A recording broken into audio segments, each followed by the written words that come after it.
Good evening. Welcome. Hello. So this is my first video in the Vijñāna Bhairava sessions. The Vijñāna Bhairava contain 112 different dharanas, centering techniques that we can use to touch a state of heightened awareness. You're going to find that in these videos, they're going to be very informal. Sometimes they might even be on the go. They're going to be informal for a reason. Yoga doesn't have to be polished or perfect. Meditation doesn't have to be polished or perfect. Meditation is right where you are. Meditation isn't somewhere else. So, the wonderful thing about Kashmir Shaivism is it's a householder path. What this means is that it's available to everybody. You don't have to be a yogi in the Himalayas. You don't have to be a swami. You don't have to be wafting around in robes. I mean, you can if you like. But if you're not, well, that's fine. That's no impediment. You can still practice the dharanas in the Vijñāna Bhairava to elevate your consciousness, to raise your consciousness. So, I already do a series on Insight Timer of recordings of the Vijñāna Bhairava Dharanas. And I thought, why don't I start doing them on YouTube too? Some people might access YouTube and find them useful on the YouTube platform. So, we're going to start with Dharana number 1. Dharana number 1. I'm going to show you a couple of books that I tend to work with. There's this one here, Vijñāna Bhairava, The Practice of Centering Awareness, by Swami Lakshmanju. Swami Lakshmanju was the last living exemplar of Kashmir Shaivism. He passed in the 90s. He was a formal Kashmir Shaivite scholar, highly respected, and he was very much a scholar practitioner as well. So he didn't just read about it in books and get caught in the words. He also did the practice. Kashmir Shaivism talks about this and says it's important to have both the intellectual knowledge and the experiential knowledge of expanded consciousness, expanded awareness. What's my background with Kashmir Shaivism? I started in the 90s, around about mid-90s. Started to work with studying the Shiva Sutras, Pratyabhijna Hridayam, Vijñāna Bhairava. Then went to university and studied Tantra, specifically Kashmir Shaivism. When you hear the word Tantra, it's not all about sex, okay? Tantra actually is about realization, about elevating your consciousness. That's what Tantra is. Tantra in Sanskrit, the ancient language of India, spiritual language of India, Tantra literally means tools. Tools to expand your awareness, tools to expand your consciousness. So, 112 different dharanas. Here's another one that I like to look at, the Vijñāna Bhairava, or Divine Consciousness by Jayadeva Singh. The English is quite difficult, okay? It can be quite dense. But also, his knowledge is amazing. And he was a student of Lakshmanju. Swami Muktananda was also a very powerful exponent of Kashmir Shaivism in the West. So his books can be very useful. There's one called Secret of the Siddhas, which is a very useful book. The most important thing is to practice. Actually do the practices yourself. Start to work with them. Rather than just reading the words on the page or going, oh, maybe this translation should be this, or maybe this translation should be that, or, oh, this is not quite. Put that aside. Get a decent translation if Sanskrit is not your first language. and work. Work. What do I mean by work? I mean actually work with the Dharana in your daily life. And in this way, start to experience the fruit of the Dharana. Dharana, literally centering technique. Or in the school of yoga, focusing down to one point.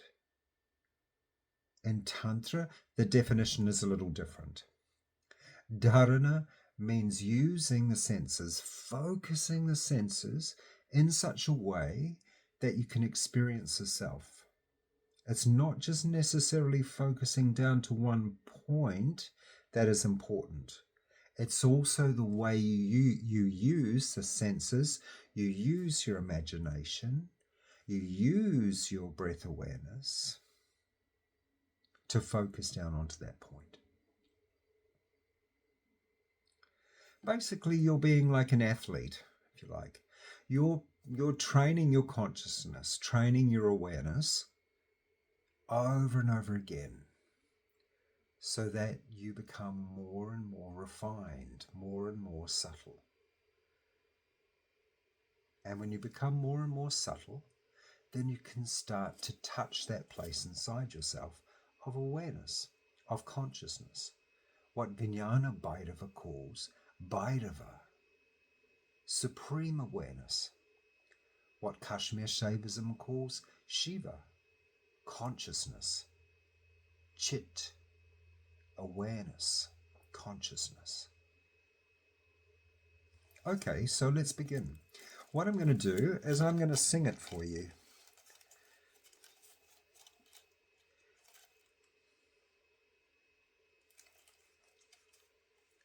The thing is, when you sing it, you take it into yourself vibrationally. You connect with the vibrations of the mantras, of the shlokas, of the verses. Hindi and Sanskrit, they're not my first language, so if I make any pronunciation errors, please forgive me, because I'm still learning.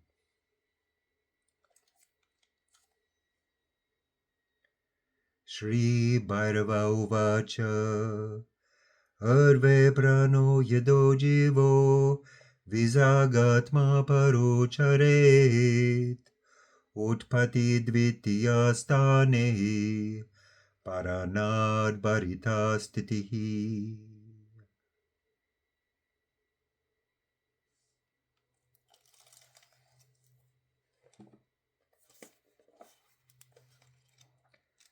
And now I'm going to move to a succinct translation by Swami Lakshmanju.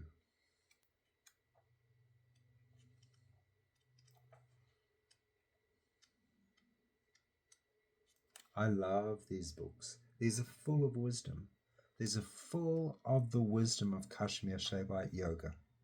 Full of them. Full of wisdom. Let's have a look. Where is it?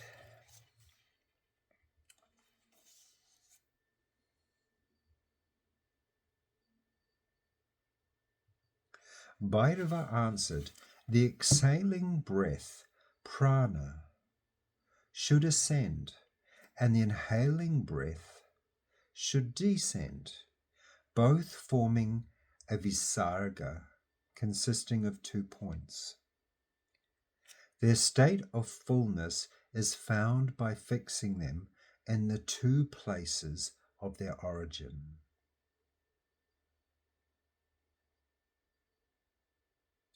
So, to make it simple, let's just physicalize it a bit. Right, so when we inhale, right, the breath comes in. When we exhale, the breath goes out.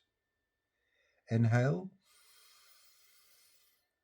breath comes in. Exhale, breath goes out. When you inhale, you take your breath to Dvadashanta in the heart area. What's Dvadashanta? Dhāraṇā is the place in your heart chakra, in your heart center, where the breath merges. Let's try it.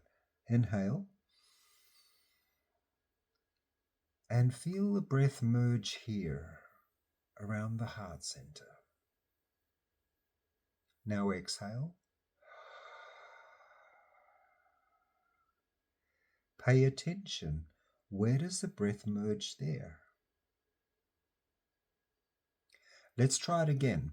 Inhale. Feel the breath merge here in the center of your chest. Feel it there. And now exhale.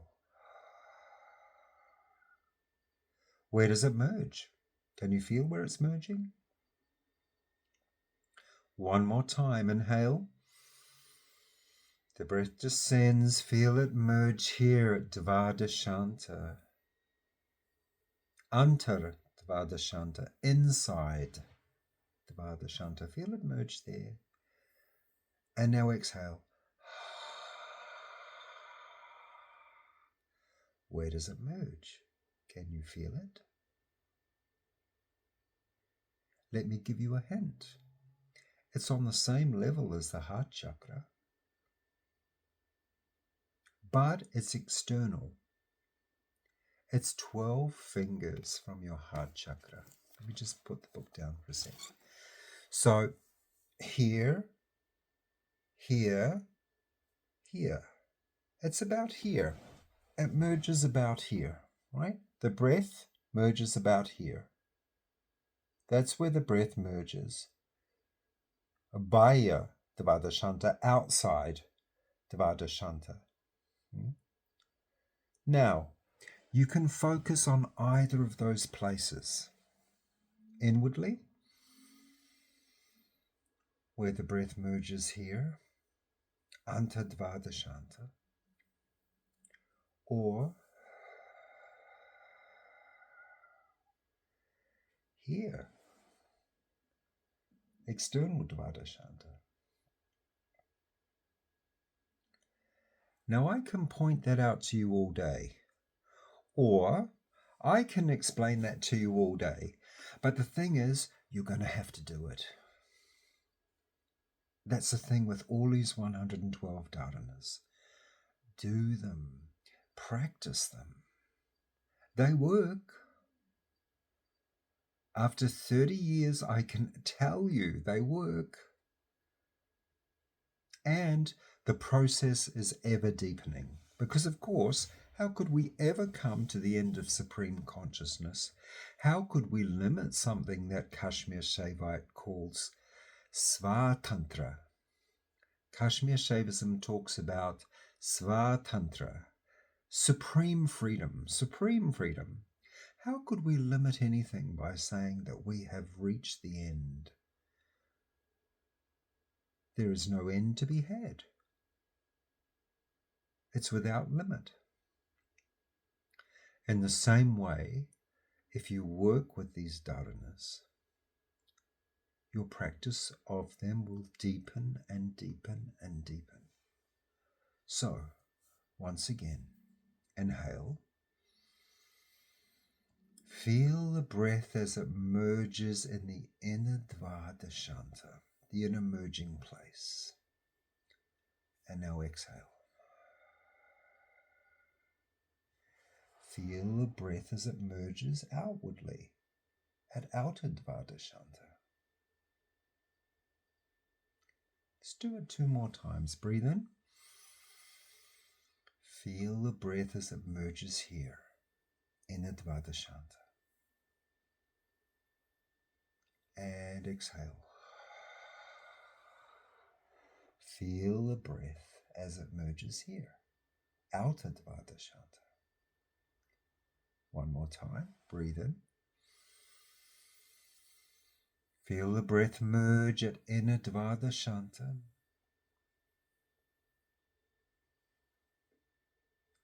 And now outwardly.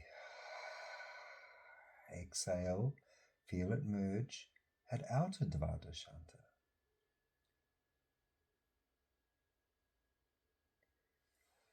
Normally, in my own practice, what I would do is pick just one merging place to focus on.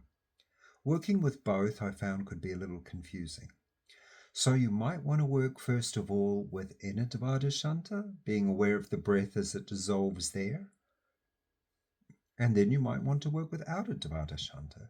Just see how you feel. There's also the question of kuṇḍalinī, but we'll get to that later. Kuṇḍalinī meaning retention of the breath. Now, this is Tantra. So do your practice, but do it in secret. This is how I did in all those years that I lived in the ashram. Do your practices in secret. There's a reason for that. Everybody's going to have an opinion about your practice, or your pronunciation of the Sanskrit, or the way you do your practice, or the approach to your practice. And that can be distracting. So the best thing to do is do it quietly. Do it within. And then when you start to experience revelations, insights into the nature of the awareness that you're experiencing, then you will know that the practice is working for you.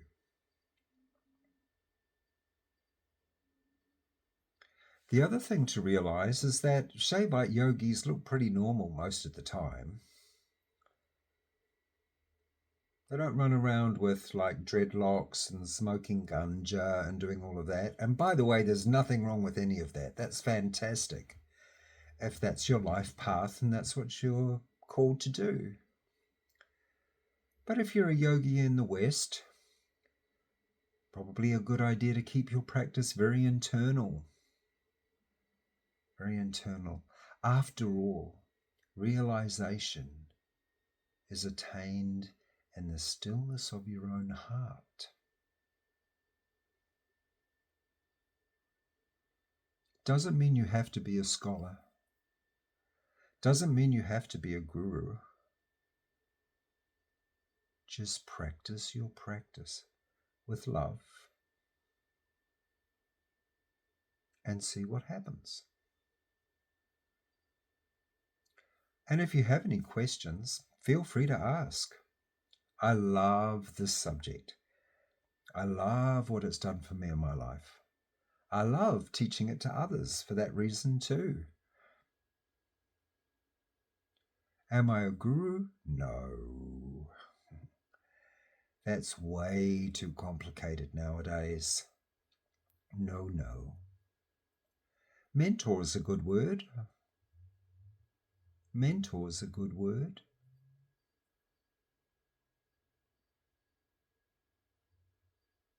Maybe buddy is another good word. Meditation isn't far away, unattainable, only for the scholars, only for the gurus, only for the enlightened ones. No. Meditation is who you are. It's as simple as that. So, realize it. Realize it. And the Vijñāna Bhairava is an ideal way to do just that.